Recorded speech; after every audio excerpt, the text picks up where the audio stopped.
मित्रांनो, आज विज्ञान आणि तंत्रज्ञानाने प्रगतीची उत्तुंग झेप घेतली आहे। त्यामुळे अनेक सुखसुविधा आपल्या पायाशी लोळण घालतायत।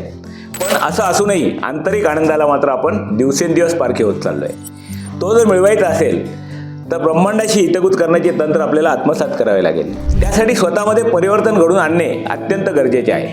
म्हणतात ना, जे पिंडी तेच ब्रह्मांडी। म्हणजे बाह्य जगात जर बदल घडवायचे असतील तर आधी ते तुमच्या अंतर्मनात घडवून आणावे लागतील। सुंदर आणि पवित्र असा कस्तुरी सुगंध नेमका कुठून येतो हे पाहण्यासाठी हरिण जसे पूर्ण जंगल पालथे घालते, परंतु तो सुगंध त्याच्या नाभीतच असल्यामुळे त्याला तो बाहेर कुठेही सापडत नाही। त्याचप्रमाणे आपण देखील संपूर्ण जग जरी पालथं घातलं तरी आंतरिक आनंद आपल्याला बाहेर कुठेही कधीही मिळणार नाही। नमस्कार, मी राजीव चंद्रकांत सरोदे।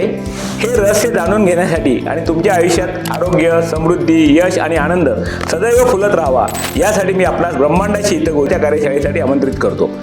कार्यशाळा नक्की अटेंड करा। धन्यवाद।